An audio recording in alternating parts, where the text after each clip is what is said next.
주의 거룩한 날에 주님의 전에 오신 우리 교우님들 한 분 한 분을 사랑하고 축복합니다. 하나님의 말씀을 나누기 전에 좌우에 계신 분들, 앞뒤에 계신 분들 서로 축복하고 하나님 말씀을 나누기를 원합니다. 사랑합니다. 축복합니다. 힘내십시오. 잘 오셨습니다.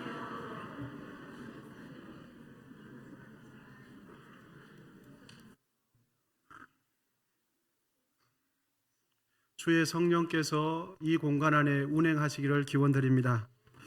오늘 본문의 배경은 초막절이 끝나는 시기입니다. 초막절은 유대인의 종교 달력으로 7월 15일부터 시작해서 7일 동안 진행이 되어지죠. 태양력으로는 10월 둘째 주쯤이 됩니다. 이 시기에 사람들은 종려나무 가지와 시내 버들로 대략적인 초막을 짓고 조상들이 광야 40년 세월을 보냈던 것을 되새기게 되어집니다. 1절 말씀입니다. 예수는 감람산으로 가시니라. 아멘. 초막절이 명절이 끝난 뒤에 예수님께서는 예루살렘 성전 동쪽에 있는 그 감람산으로 가셨습니다. 예수님에게 있어서 감람산은 주로 쉼을 얻기 위해서, 기도하기 위해서 찾으셨던 그 장소가 감람산이었습니다. 누가복음 21장 37절인데요. 예수께서 낮에는 성전에서 가르치시고 밤에는 나가 감람원이라 하는 산에서 쉬시니. 예수님은 감람산에서 하룻밤을 보내시고 난 뒤에 그 다음날 아침이 되었을 때 또다시 예루살렘 성전으로 오셨습니다. 예수님께서 성전에 오시자 성전에 있던 사람들은 예수님을 중심으로 사람들이 많이 모여들기 시작했습니다. 그런데 여러분, 그 당시 성전을 통해서 기득권을 형성하고 있던 당시 종교 지도자들의 눈에는 예수님을 중심으로 사람들이 모여들던 것이 매우 못마땅했습니다. 왜냐하면 예수님은 당시 종교 지도자들의 잘못된 관행에 동조해주지 않았기 때문입니다. 그리고 당시 종교 지도자들의 잘못된 율법 해석과는 전혀 다른 하나님의 진리를 따라서 율법을 해석해 주었기 때문이죠. 예수님 자신도 당시 종교 지도자들에게 있어서 눈의 가시처럼 싫어한다는 것을 알고 계셨습니다. 그럼에도 불구하고 예수님께서는 왜 하루 만에 또다시 예루살렘 성전으로 찾아오셨을까? 당시 종교 지도자들이 그렇게 예수님을 싫어하셨는데 예수님께서는 왜 도대체 무슨 일로 누구 때문에 예루살렘 성전으로 다시 찾아오셨는가 하는 것이죠. 잠시 후에 서기관들과 바리새인들이 간음하다가 현장에서 잡힌 한 여인을 끌고서 예수님 앞에 들이대는 것입니다. 그 여자의 행색을 보니까 머리는 헝클어져 있었고 옷은 입은둥마는둥하고 그 여자의 몸에는 끌려왔는지 어쩐지 흙먼지가 덕지덕지 여기저기에 묻어 있었습니다. 여러분, 오늘날 교회 본당 안에는 누구나 자유롭게 들어올 수 있지요. 그런데 당시 예루살렘 성전 안에는 아무나 자유롭게 들어올 수 없었습니다. 혈통에 따라서, 성별에 따라서, 예루살렘 성전에서 맡은 직책에 따라서 들어올 수 있는 공간이 제한되어 있었습니다. 당시 예루살렘 성전은 가장 먼저 이방인의 뜰이 나는 곳이 바깥 가장 외부 쪽에 있었습니다. 이방의 뜰은 말 그대로 이방인들도 자신의 마음대로 들락날락할 수 있는 아무 누구에게도 제한이 없는 공간이 이방인의 뜰이었습니다. 이방인의 뜰을 통과하고 나면 그 다음에 있는 뜰이 여인들의 뜰이라는 공간이 예루살렘 성전에 있었는데 이 여인들의 뜰에는 유대인 혈통을 가진 여성들에게 출입이 허용된 공간이었습니다. 물론 유대인 남성에게도 허용되었죠. 이방인의 뜰을 통과하고 여인들의 뜰을 통과하면 그 다음에 예루살렘 성전 내부에는 이스라엘 뜰이라는 공간이 있었습니다. 이 공간엔 유대인 여성은 출입하지 못해요. 유대인 남성들에게만 출입 가능한 공간이 이스라엘의 뜰이었습니다. 누가복음 21장에 보면 한 과부가 나오는데 그 과부가 예루살렘 성전에서 2렙돈을 헌금함에 넣는 기록이 있죠. 그 과부가 당시 예루살렘 성전 내부 공간 어디까지 들어갔는가 하면 여인들의 뜰까지 들어갔다는 것을 우리가 알 수 있겠습니다. 왜냐하면 당시 예루살렘 성전의 헌금함은 여인들의 뜰이라는 그 공간 안에 있었기 때문입니다. 그리고 그 여인이 두 렙돈을 헌금함에 넣었다 하는 기록을 보니까 이 여인은 이방인의 뜰을 지나고 통과해서 여인들의 뜰까지 들어갔다는 것을 알 수가 있겠습니다.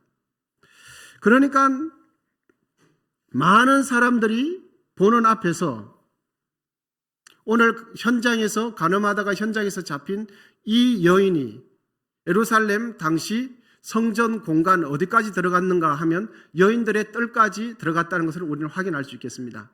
그래서 여인들의 뜰까지 들어가는 그것을 이방인의 사람들도 수많은 사람들이 봤다는 것을 또한 유추해 볼 수 있습니다. 그러니까 많은 사람들이 보는 앞에서 성전의 주인 되시는 예수님과 형식과 율법에 갇혀서 종교 생활하고 있는 당시 바리새인들과 서기관들이 간음하다가 현장에 잡힌 이 여인을 앞에 두고서 여인들의 뜰에서 한판, 재판이 이제 벌어지게 됩니다. 이 재판을 보고 있는 관중들은, 수많은 군중들은 율법에 명시된 대로 이 여자를 향해서 돌을 던질 마음의 준비를 하고 있었습니다. 여러분, 간음하다가 그 현장에서 잡혀온 이 여자 어떻게 할까요? 모세의 율법을 어긴 이 여자, 머리가 헝클어지고 옷은 입은 둥 마는 둥 부도덕한 이 행위를 한 여자 어떻게 하면 좋겠습니까? 신명기 22장 23절에서 24절을 보면 이렇게 기록되어 있습니다. 처녀인 여자가 남자와 약혼한 후에 어떤 남자가 그를 성읍 중에서 만나 동침하면 너희는 그들을 둘 다 성읍 문으로 끌어내고 그들을 돌로 쳐 죽일 것이니 그 처녀는 성 안에 있으면서도 소리 지르지 아니하였음이요 그 남자는 그 이웃의 아내를 욕보였음이라. 너는 이같이 하여 너희 가운데에서 악을 제할지니라. 아멘. 그러니까 남녀가 성 안에서 간음을 하면 율법에 어떻게 하라고 되어 있습니까? 돌을 들어서 쳐 죽이라. 이유는 이스라엘 백성들 공동체 가운데 악을 제해야 되기 때문에. 여러분, 실수로 했건 고의로 했건 간음하다가 현장에서 붙잡힌 이 여자 어떻게 하면 좋겠습니까? 율법대로 돌을 던지는 것이 옳겠습니까? 여러분들께서 판결하신다면 어떻게 판결하시겠습니까? 그런데 사실은 바리새인들과 서기관들이 현장에 잡힌 이 여자를 어떻게 할지 몰라서 예수님께 끌고 온 것이 아니었어요. 더더욱이 율법대로 이스라엘 공동체 가운데 악을 제거하기 위한 목적도 아니었어요. 현행범인 이 여자를 예수님 앞에 끌고 온 것은 예수님을 난처한 지경으로 몰아세워서 예수님을 고발할 조건을 인위적으로 만들어내기 위한 목적이었어요. 마치 생쥐를 잡기 위해서 지덧 안에 지가 좋아하는 미끼를 놓고 기다리는 것처럼 예수님을 고발하기 위해서 덫을 놓고 있었던 것이죠. 본문 6절 상반절인데 우리 같이 한번 읽어보겠습니다. 시작. 그들이 이렇게 말함은 고발할 조건을 얻고자 하여 예수를 시험함이러라. 바리새인들과 서기관들은 어떻게 할지 몰라서 이렇게 한 것이 아니었어요. 이렇게 하면 예수라는 그분이 어떻게 노는지를 보고 시험하기 위해서 고발할 조건, 꼬투리를 잡기 위한 것이었죠. 그러면 바리새인들과 서기관들이 예수님께 이렇게 한 질문이 예수님에게 왜 그렇게 난처하고 교묘한 덫이 되는가 하는 것이죠. 모세의 율법은 간음하다가 현장에서 발각되면 우리가 살펴본 대로 돌을 던져 쳐 죽이라고 명시되어 있었습니다.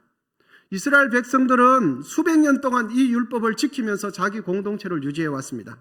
그런데 오늘 본문이 기록될 당시 이스라엘 민족의 상황은 로마의 속국으로 있었습니다.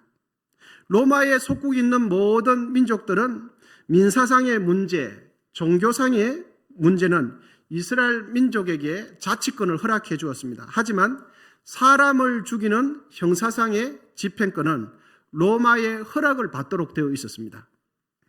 사람을 죽이기 위해서는 반드시 로마가 파견한 총독에게 허락을 맡아야만 했습니다. 그래서 예수님께서 십자가에 돌아가실 때 판결을 누가 내렸습니까? 총독이 내렸거든요. 그러니까 예수님이 이 여자에게 돌을 던져 쳐 죽이라 라고 그 여자를 죽이도록 예수님께서 말씀하시면 누구의 법을 어기는 것이 됩니까? 로마 법을 어기게 되는 것입니다. 그렇다고 해서 이 여인을 향하여 돌을 던지지 말라라고 말한다면 이스라엘 백성들이 수백 년 동안 지켜왔던 율법을 어기고 율법을 예수님께서 멸시하는 것이 됩니다.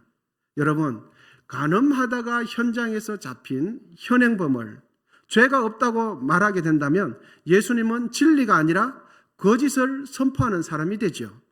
예수님은 율법을 어기는 사람이 많은 사람들 앞에서 공개적으로 예수님의 말씀은 틀렸다는 것이 자명하게 되는 것입니다. 그러니까 이렇게 말을 해도 문제가 되어지고 저렇게 말을 해도 문제가 되는 아주 난처한 상황이 된 것이죠.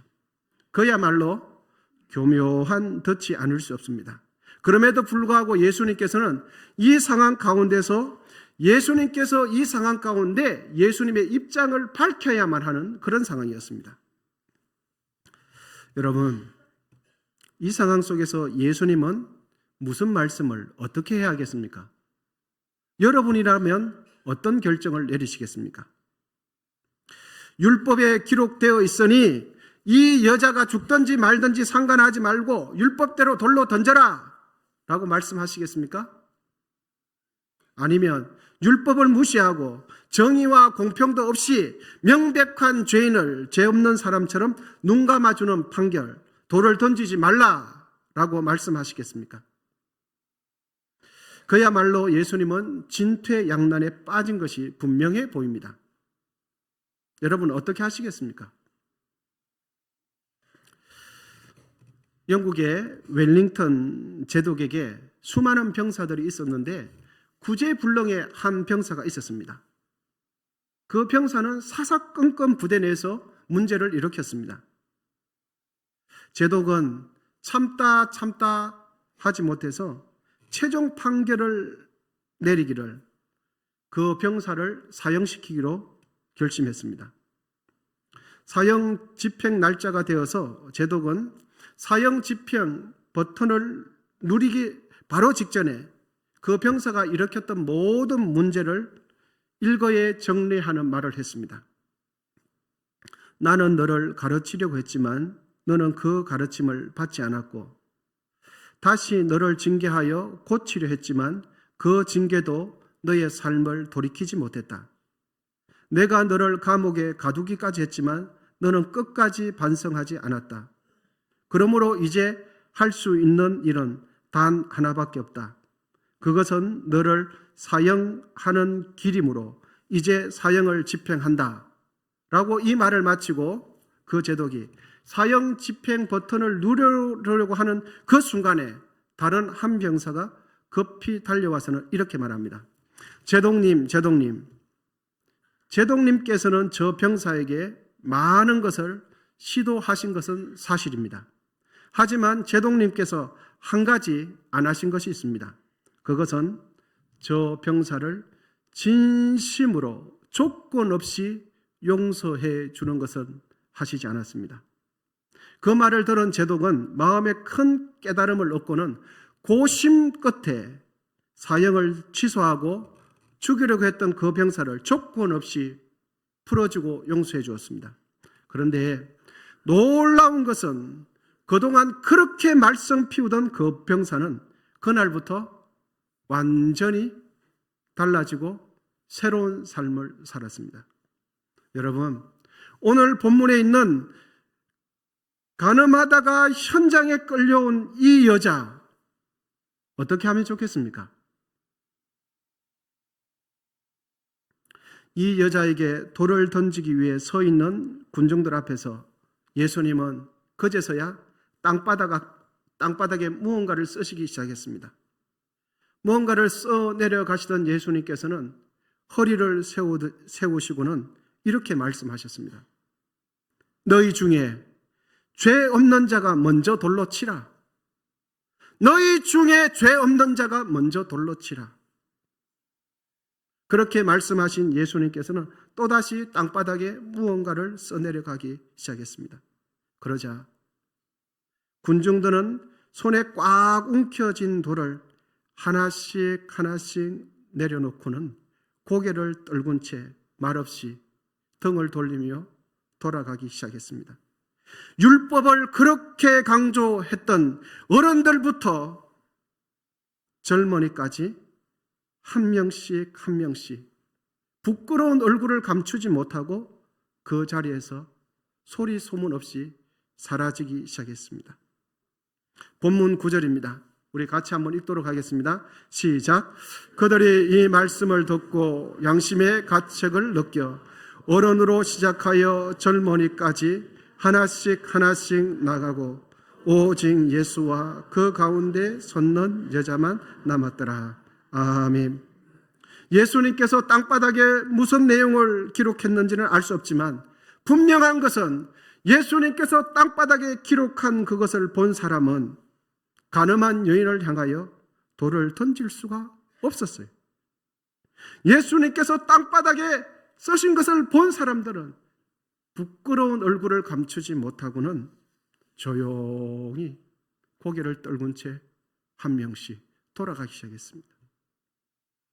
군중들이 다 돌아간 그 텅 빈 공간에 죄 없으신 예수님과 죄인 한 명이 서 있습니다.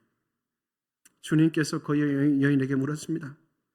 너를 고발하는 그들이 어디 있느냐? 너를 정죄한 자가 없느냐? 그러자 머리가 헝클어진 그 여인은 주여 없나이다. 그러자 예수님은 그때서 그 여인에게 말씀하셨어요. 나도 너를 정죄하지 아니하노니 가서 다시는 죄를 범하지 말라. 나도 너를 정죄하지 아니하노니 가서 다시는 죄를 범하지 말라. 여러분, 예수님께서 죄인된 우리에게 가장 먼저 하시는 말씀이 무엇인지 아십니까? 나도 너를 정죄하지 아니한다. 이 말씀을 죄인들에게 가장 먼저 하세요. 할렐루야. 책망을 먼저 하시는 것이 아니라 죄인된 우리에게 가장 먼저 하시는 주님의 음성은 나도 너를 정죄하지 아니한다. 예수님은 우리를 정죄하시는 분이 아니라 우리를 정결케 하시는 분이십니다. 예수님은 나를 정죄하시는 분이 아니라 나를 정결케 하시는 분이세요. 할렐루야.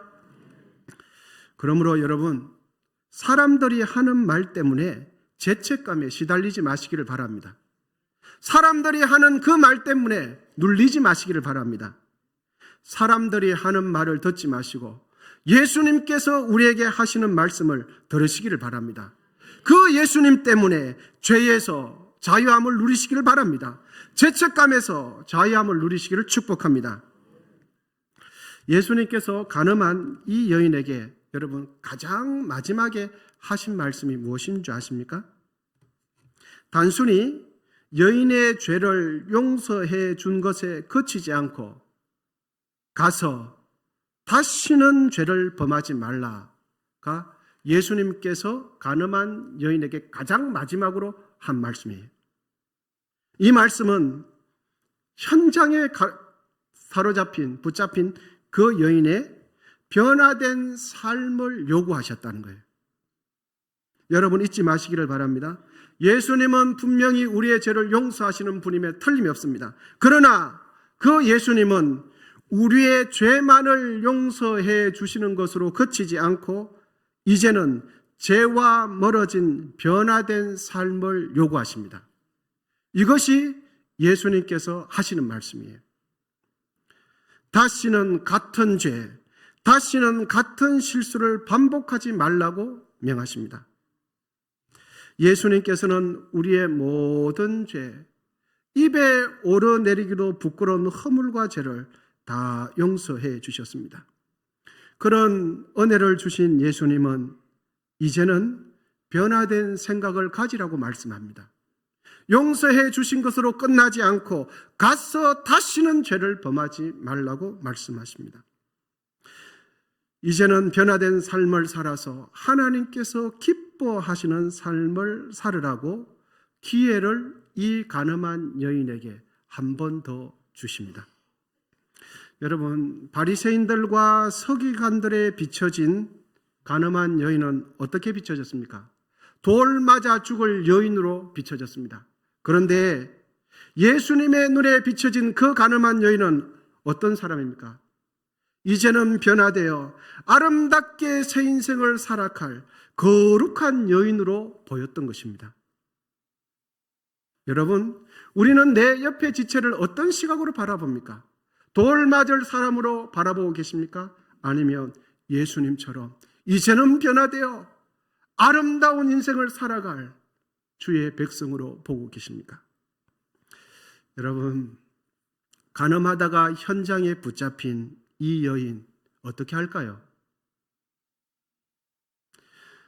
예수님의 십자가 죽음으로 모든 죄를 용서받은 우리는 이제는 어떻게 살아야 할까요? 예수님께서 우리의 죄를 용서해 주신 것은 용서해 준 것으로 끝나지 않고 변화된 삶을 살도록 기회를 주신 것입니다. 11절 하반절 말씀을 읽으면서 오늘 말씀을 마치도록 하겠습니다. 우리 같이 한 목소리로 같이 읽도록 하겠습니다. 시작.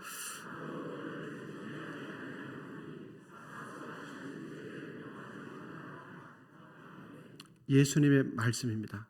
가서 다시는 죄를 범하지 말라. 기도하시겠습니다.